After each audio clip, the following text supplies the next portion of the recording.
જમ્મુ કાશ્મીરમાં ભારે બરફવર્ષા થઈ રહી છે। ચિલ્લે કલાની શરૂઆત સાથે જ બરફવર્ષા થઈ રહી છે। કાશ્મીરમાં 40 દિવસની કડકડતી ઠંડીની આ સાથે જ શરૂઆત થઈ ગઈ છે।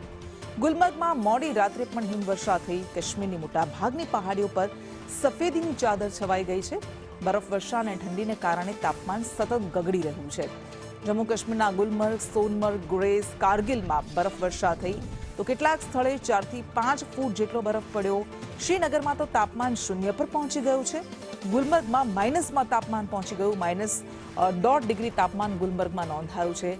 ધુમ્મસ અને બરફવર્ષાને કારણે ફ્લાઇટ્સ પણ પ્રભાવિત થઈ છે। શ્રીનગર આવતી 12 થી વધારે ફ્લાઇટ્સને અસર પહોંચી છે। તો કાશ્મીરમાં પરંપરાગત જે 40 દિવસની કાતિલ ઠંડીની ચિલ્લાઈ કલા સાથે શરૂઆત થતી હોય છે તે ગઈકાલથી જ શરૂઆત થઈ ગઈ છે અને આ સાથે જ જમ્મુ કાશ્મીરમાં બરફવર્ષા થવાને કારણે પહાડીઓએ જાણે કે શ્વેત ચાદર ઓઢી હોય તેવા રમણીય દ્રશ્યો જોવા મળી રહ્યા છે। પ્રવાસીઓનો ધસારો પણ આ પર્વતીય પ્રદેશોમાં દેખાઈ રહ્યો છે। પહાડોએ જાણે કે સફેદ મલમલની ચાદર ઓઢી હોય તેવા રમણીય દ્રશ્યો સામે આવવાના શરૂ થઈ ગયા છે અને આ સાથે 40 દિવસની કાતિલ ઠંડીની શરૂઆત ગુલમર્ગમાં માઇનસમાં તાપમાન પહોંચી ગયું છે।